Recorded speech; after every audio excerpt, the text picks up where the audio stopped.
Hello and welcome again, everybody. Thank you for joining us for another edition of Spincast. Joining us today from Texas, Kevin Benavides. Good morning. How are you doing today? I'm doing well. Thank you very much. Good deal. Kevin is the events director at Longhorn Gaming at the University of Texas. So first off, we appreciate you joining us, and hopefully everybody's safe over there. But let's just dive right into it. Kevin, can you tell us a little bit about A, who you are, B, how you got started with esports, and how it brought you along to the position that you hold now as the events director? Okay. So I was a student from the Rio Grande Valley. I'm actually from Brownsville, which is the very southern tip of Texas, if you literally put your finger on a map. And I came to UT as an engineering major. But I decided that engineering wasn't really for me. I had spent a lot of my childhood playing video games and being really interested in competitive esports. I'd been following League of Legends esports specifically since I was probably like 14 or 15 years old. Hosted watch parties in my garage with some of my friends. And I eventually came to UT and changed my major to entertainment technology to study game design. Over time, I learned about Longhorn Gaming, which is the esports org here at UT. And I kind of stayed away a little bit. My first couple of years at college, I was very withdrawn. Didn't want to like hang out much. But this past year, Longhorn Gaming was looking for leadership, and I thought, you know what the heck, why not? So I sent an application in. The president of Longhorn Gaming reached out to me, and we got to talk. And he kind of just said, okay, let's just try it out. You know, our team's trying to rebuild because much of the leadership had left this past year. Mm-hmm. And so let's go ahead and just like try it out and see what happens. And from there, I kind of just worked my way over the next couple of months to find myself as events director. Mostly just through constant work, hard work. Of course, I don't want to sound like inflated, you know what I mean? But it was very busy. I was constantly trying to make myself available and trying to help out where I can. And it was rewarded. You know, I eventually found myself to leading a team, which was a good experience, I think. Awesome. Sounds like you've been events director since about 14 in your garage, based on what you said. So natural fit. Yeah. Natural fit. So League of Legends is your game? It was for a while, yes. I've played, honestly, I think every like major competitive esport that's out there right now, I've played at least for a little bit, except maybe like a Rainbow Six Siege. I haven't played that game, but most of the other ones I've played at least a little bit. And League and Hearthstone, I've actually tried to play like quite a bit of ranked, although I'm really only good at Hearthstone. Gotcha. Kind of going back to some of the comments you made in terms of how busy you were, trying to do everything you can. Certainly there's a lot that goes into any event, and within the esports club background in general, there's so much that goes on behind the scenes. Talk a little bit about Longhorn Gaming. How many members roughly? How many different games? How many different teams? Those types of things. And then what types of events do you put on? Are they just LAN events, or do you have a facility on site? How frequently? Give us a rundown, A to Z. Okay, cool. I guess that's kind of a difficult question to answer sometimes. As far as members go, in our Discord, we have over 2,000 people in that Discord, which is absolutely insane. Yeah, I mean, not everyone on the Discord is super active, or maybe even active at all, but that Discord has been thoroughly used, I would definitely say. As far as members, like on campus, I'd probably say we have around 200 to 300 members as part of the organization who at least participate in events. You know, not everyone is, and obviously is invested as other people, but as far as people who attend our events, we've had probably around 200, 300 unique people attend events throughout the year. Awesome. Yeah. So as far as teams go, I could probably actually pull up a list of teams right now. But off the top of my head, we of course have teams that we like to call varsity teams, which is teams that the organization invests in itself. Yes. Which would be League of Legends, Overwatch, Super Smash Brothers Ultimate, and actually I think those are the three. I think I might be missing one, but those are the three major ones. Okay. And that's for various reasons. One might be because of competitiveness. Those might be our strongest teams. Mm-hmm. And another reason is just because of how large the scene is. Of course, those 3 games in particular have very, very large scenes, especially in collegiate. And so that's where a lot of the money is. And so we want to help support our players as best we can. As far as other teams, we probably have teams in most games. And the way Longhorn Gaming kind of works is it's very like laissez-faire, where if you are interested in making a team, you are more than welcome to make a team, offer to be a team captain. And Longhorn Gaming just basically works with you to make sure that you can find your way into a competitive space in the organization. Yeah, no doubt. That's awesome. That's very good, obviously, from an inclusivity perspective. And there's so many games out there that certainly, you probably can get someone to come in based on something that they do like. So that's great. Mm-hmm. So events director. So what is the largest event that you guys have held under your leadership? I guess that event would be our latest event, which was so far away now because of this whole COVID disaster. Yeah. It was in March 5th.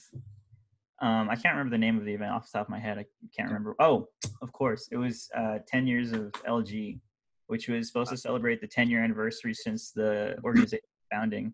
Mm-hmm. And it was basically a large event that was supposed to kind of be like a celebration of esports. And it was kind of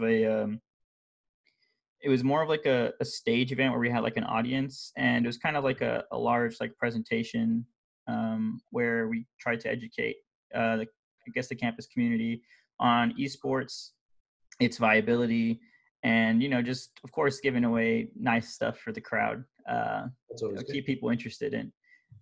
So that was probably like the largest event, and I think at that event we had almost 200 people, I think, which was really cool. Yeah. And I was really looking forward to putting on. We had plans, of course, after a large event like that.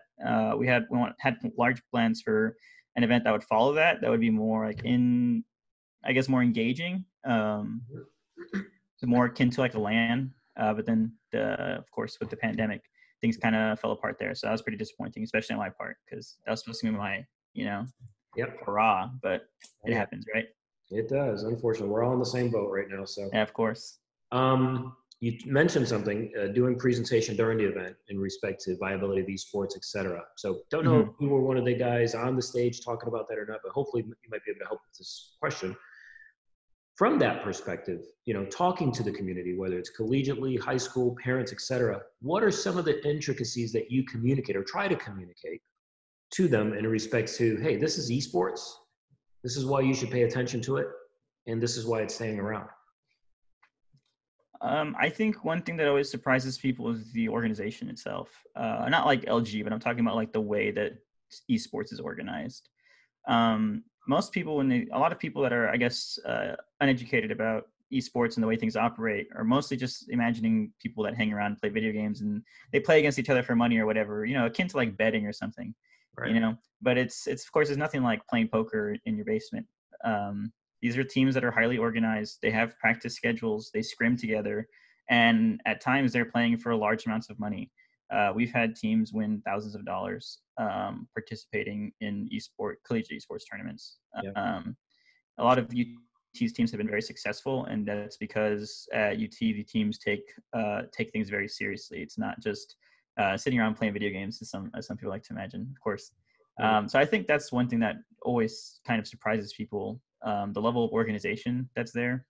Yeah. And I think the level of engagement is always really surprising too. Recently, I spoke at a conference for high school educators about esports. And one of the topics that was touched on by another panelist was talking about the statistics of their own high school in regards to their newly founded esports club. And I was really surprised because they had some really great statistics talking about, I think like 70% of their organization's members were not participating in any other school organizations at all. And I think that's always something like really great because, you're reaching kids who otherwise aren't being reached out to. And I think they also found that 10% of their members were also autistic, which is always great. You got to give those opportunities for kids who feel, I guess, left out. And, especially kids who might struggle with other, I guess, maybe learning disabilities or like social disabilities or something, that it's always great to give them those outlets. So I think that's also another thing, is that people don't realize how important it is from a social standpoint to have these teams and to have this like community for them to engage with. Understood. And I think those are critical factors for any school. Obviously, they don't want to overlook any student in particular, but being able to engage the entire community as best they can, whether it's through sports, clubs, music, arts, whatever it is obviously what any educator would want, to include that grouping. Now, a couple of things you mentioned in that conversation in respect to the club, as well as the growth over the last 10 years, meaning you talked about one of the events you put on, the LG 10 was celebrating 10 years of being around, which is a good amount of time, especially for a lot of colleges. Talk a little bit about that. I know you weren't around 10 years ago, but certainly since you were a freshman at UT to where you are today, how has the club changed? How has the organization changed? Have you seen much in terms of growth, or has it kind of been the same in those 4 years? I think the organization itself has become a lot more organized as it becomes bigger and tries to serve a large community. Mm-hmm. It obviously needs to be much better run. And so I think things have become more organized in that respect. I think the organization, especially now, is still trying to find its footing in some ways because of the team has to rebuild after a lot of the leadership had left previously. And then, of course, we're always trying to adapt because of new opportunities that the organization finds itself with. Because one of the things that has especially changed a lot is the level of sponsorship that the organization finds itself available with. And I know sponsorship's a taboo word for university organizations, but a lot of companies are a lot more willing now to offer assistance, to put on events for people. Because of course, one of the big ways to draw people into an event is, hey, look, there's free stuff. Oh yeah. And so of course, it's always really nice to have those kind of things. And I think that's one thing that has changed a lot, especially over the past 10 years, is that we have a lot more resources to work with now because of the generosity of some of the companies that work in this esports space.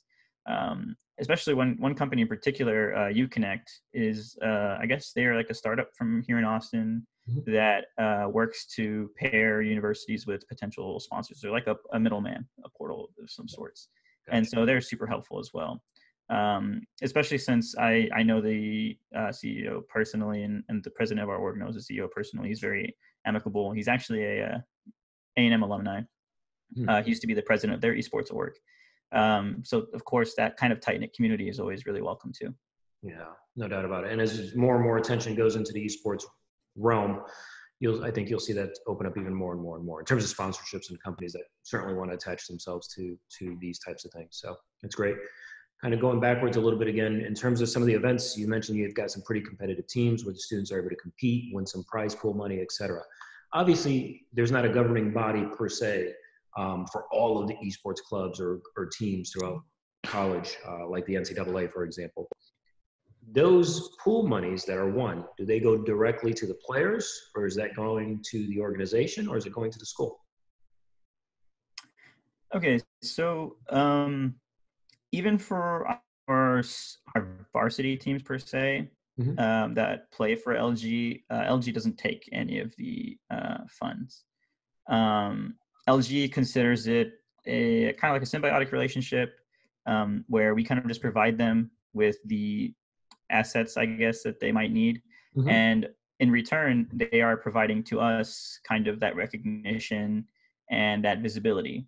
Sure. And whatever prize money that they may win along the way, of course, is their own. That's a bonus for them. But at the minimum, especially for like the varsity teams, we provide them with jerseys, and we try to provide them with like, let's say, travel money or things like that. So we try to help out where we can, but we don't dip our hand in the pot, so to speak. Yeah, I just asked. I kind of knew that already. I just asked the question for their audience because it is different than any other NCAA sport, right? When football goes to the championship, there's lots of monies generated in terms of revenues that all go to the college or to the conference. Whereas here, it's a little bit unique in which, hey, if you do well and you're in a tournament that offers money, you can walk home with it, which is not too bad either as a player. So yes, currently LG's. Sorry about that. Currently, LG is actually working on developing a varsity program with the university. Mhm. We are definitely interested in doing that, and so we're trying to help guide that conversation with the university, of course.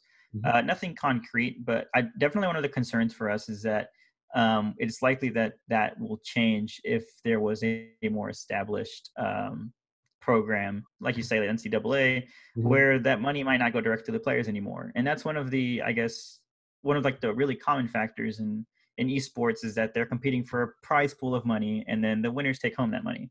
Right. And if there was like a varsity program, whatever, that wouldn't really be the case anymore. Understood. Understood. So, um, who are some of the, obviously based on other tournaments you play, things of that nature? What other universities do you guys typically like to either scrim against or play against? Or are there naturally formed rivals in this esports space for you guys? Oh, most definitely. I think I think one of the most well-known rivals for us is UT Dallas with the Smash Ultimate team. Okay. So our Smash Ultimate team operates as its own organization because it is so large. Mhm. So they have a organization called Longhorn Smash that we consider like a sister organization. But we treat them as a varsity team, providing them with jerseys and things like that for their competitive team. And one of their largest rivals is UT Dallas because their team was national champions, I believe, for the CSL tournament. Don't quote me on that one, but I know they won a national competition, and our team has gotten very close this year, especially to beating them on two different occasions. Actually, I think it was one occasion, and then they were going to compete again in April, which obviously was disappointing that we were not able to see that. But definitely UT Dallas. Every time we watch them play together, it is always incredibly close. And although we haven't been able to just get that win yet, eventually it always ends up on the last stock, which is the most frustrating part. It always comes down to that one lucky hit. And so our team believes that it's doable. So I think that's one of our strongest rivalries is with UT Dallas in regards to Smash Ultimate. Gotcha. Cool. That's always good to have a rivalry that makes it even more fun. I like the way you phrased it too. It came down to that one lucky hit. They got lucky. I love it. Yeah, they got lucky, honestly. Obvious. Um, well, it looks like we're basically going to be up against it here on time. But again, I sincerely appreciate you taking a little bit of time enlightening us a little bit about Longhorn Gaming, kind of the scene there at the university for you guys. Sounds like they're going in a really good direction. I know you had mentioned off camera, this will be, you got one more semester and then you're graduating. What opportunities do you see career path wise for yourself so far? Okay, so me personally, I'm very, very invested into the gaming space. Currently, I have a summer job lined up to pursue game design. So I'm going to be working part-time as a game designer for a kind of like studio at the university, potentially. And after that, I hope to pursue game design. And I want to continue working in the esports space also. Finding the time to build an events portfolio further and maybe work to stay in that events field on my free time. Because esports is still very like developing industry. Yeah. It's very actually normal for people interested in the esports events space to have like a day job while working that on the side. Yep. Just because, of course, you want to be where the opportunity is. Yeah, no doubt about it. Well, it sounds like you've got a good portion set to your resume based just on your experience there with Longhorn Gaming. So that's awesome. Well, again, I appreciate your time. Stay safe, and hopefully we'll be able to circle back down the road a little bit just to kind of touch base, see how you're doing, and obviously see the continued growth of Longhorn Gaming as well. So thank you again. Appreciate you coming on Stay Plugged In, and we wish you all the best. All right. Thank you very much, Rick.